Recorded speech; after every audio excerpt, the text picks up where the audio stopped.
Have you ever noticed how one small update can quietly change everything, but nobody explains what it really means yet, leaving you with more questions than answers? Before we go any further, a quick note.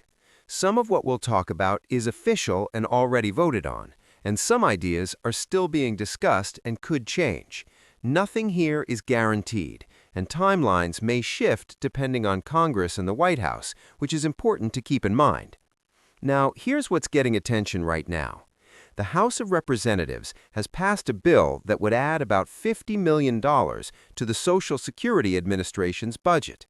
This money is meant for customer service, not direct payments. That part matters more than it sounds, and I'll explain why in a moment. But there's a pause here. The bill still has to move through the Senate. After that, it would need the president's signature. Until those steps happen, this is not final. It's progress, but it's not the finish line yet, which raises an important question. You might be wondering why lawmakers are talking about funding offices instead of raising monthly checks. That frustration makes sense. Many people already feel stretched thin, and prices for basics keep creeping up. Still, this specific funding is about how Social Security works day to day, which affects people in ways we don't always see right away. Right now, getting help from Social Security can feel exhausting. Phone calls can take hours.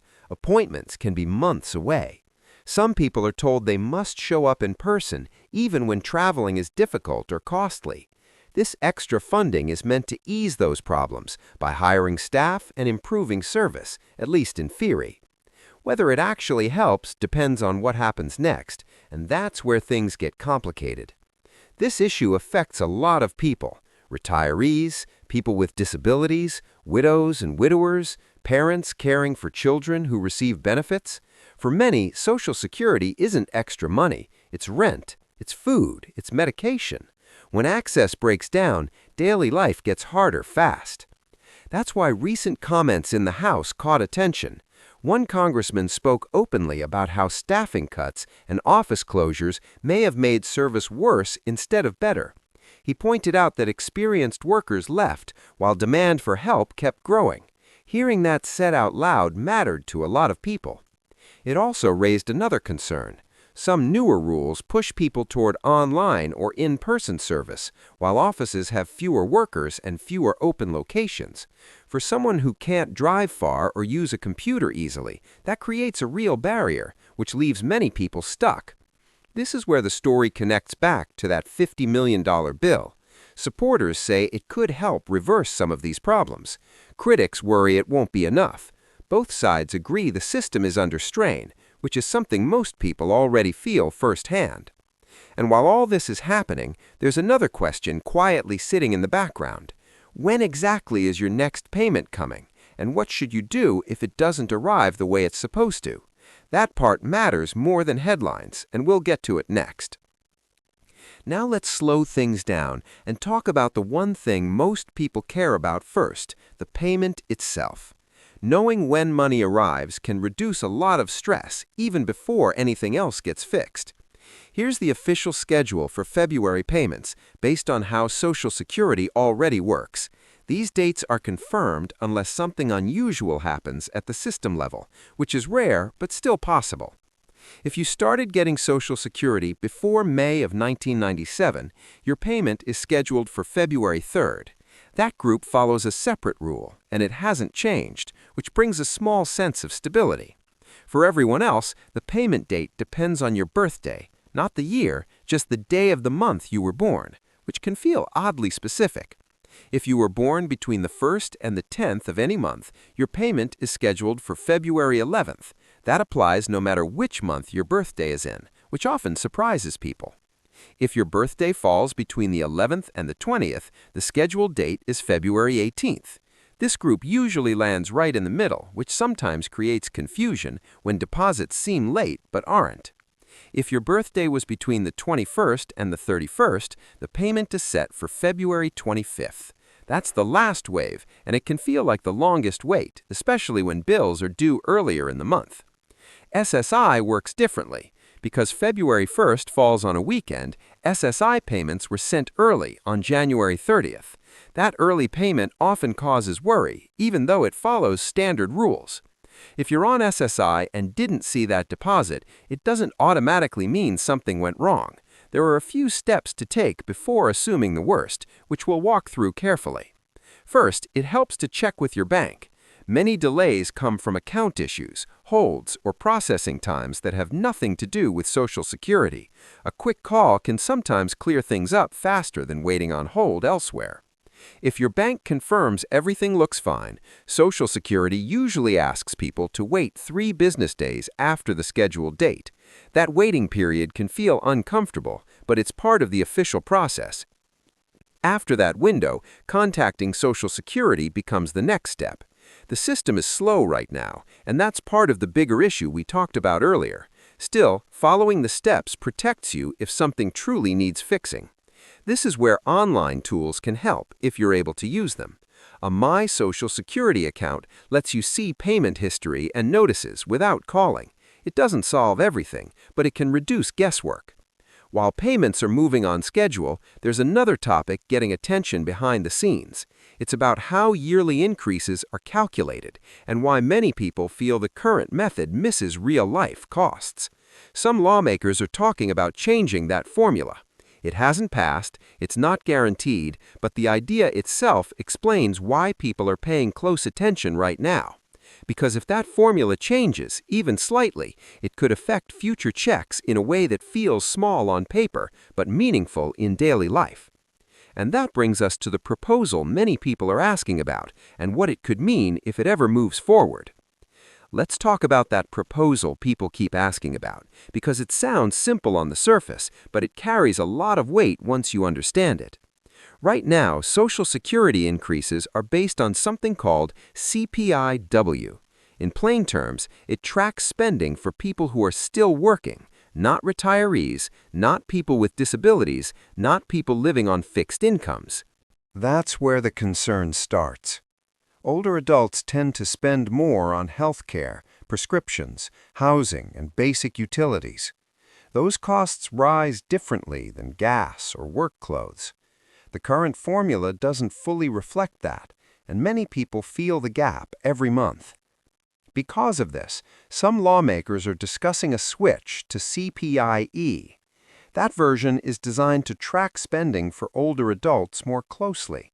It's still a proposal, it has not passed, and it could change or stall, but the discussion itself matters. Analysts suggest that if CPI-E were ever adopted, annual benefits might rise more than they do now. Estimates vary. Some say a few $100s per year. Others say it depends on future inflation trends. Nothing is locked in. For someone living on a tight budget, even a small increase can feel meaningful. It might help cover a prescription copay. It might ease a grocery bill. It might reduce the need to choose between 2 essentials. But it's important to be clear, this is not approved law. It's an idea being debated. It could move forward. It could also sit untouched for years. That uncertainty is part of the system, whether we like it or not. At the same time, service problems continue to affect daily life. Office closures, fewer trained workers, more rules that require online or in-person steps. These issues stack up quietly. For someone who can't travel easily, being told to show up in person can feel overwhelming. For someone without reliable internet, online-only steps can feel impossible. These aren't rare situations, they're common. That's why some lawmakers are pushing back publicly, not just about money, but about access, about dignity, about making sure people can actually use the benefits they earned. Pressure from advocacy groups has also grown.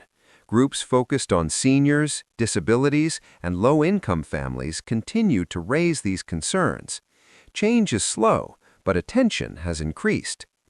While that fight continues, people still need practical steps. Knowing what to do when something goes wrong can reduce panic, even when systems feel unresponsive. And that leads to the most important part: what you can realistically do if your payment is missing, delayed, or if you're blocked from getting help. That's where we'll slow down and get very specific next. When something goes wrong with a payment, the hardest part is often not knowing what step to take first.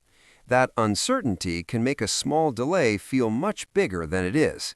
If your payment doesn't show up on the scheduled date, the first step is simple. Check your bank or card provider. Many issues happen on the banking side, like processing delays or temporary holds. This step alone sometimes resolves the worry. If the bank confirms there's no issue, the next step is waiting the standard 3 business days. Social Security officially asks for this window before they investigate further.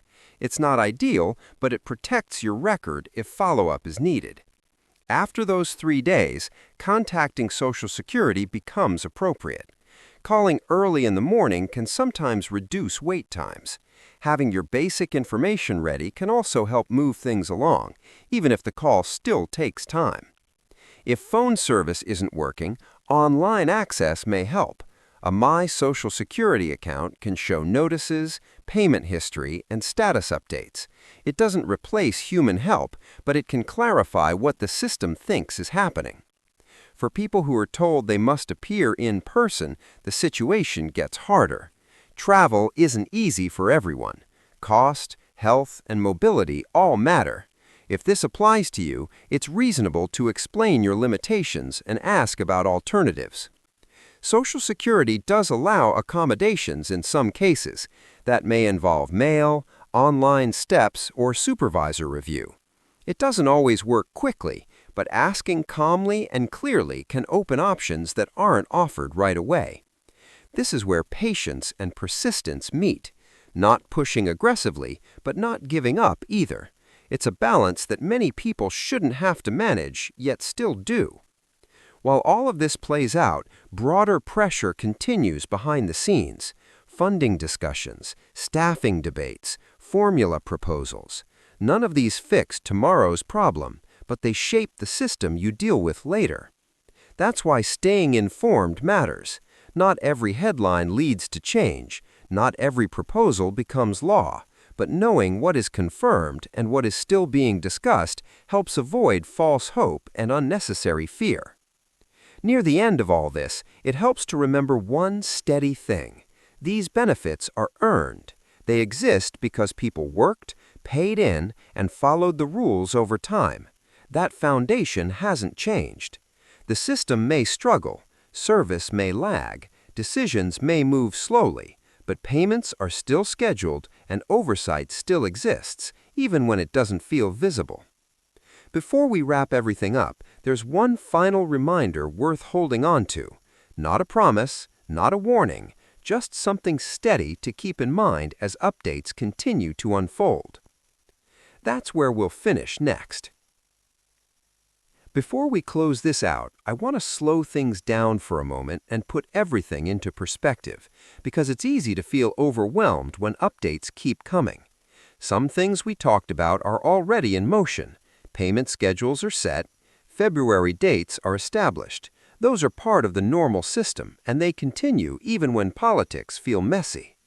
Other things are still being debated. Extra funding for customer service, staffing fixes, changes to how yearly increases are calculated. These ideas are being discussed, not guaranteed, and they may take time to resolve if they move at all. That separation matters. Knowing what is confirmed versus what is still proposed helps protect your peace of mind. If you're feeling frustrated, that feeling makes sense. Many people depend on these benefits to stay afloat. When access becomes harder, stress builds quietly and steadily. That's not a personal failure, it's a system issue. At the same time, it's okay to focus on what you can control, checking your payment dates, monitoring your account, taking calm steps if something doesn't arrive. These actions don't fix everything, but they give you stability in the moment. Staying informed also helps. Not every update means danger. Not every headline means change tomorrow.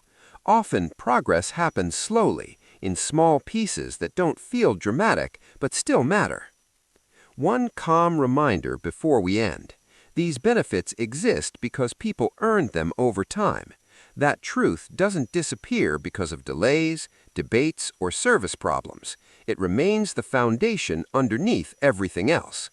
No promises, no urgency, just awareness.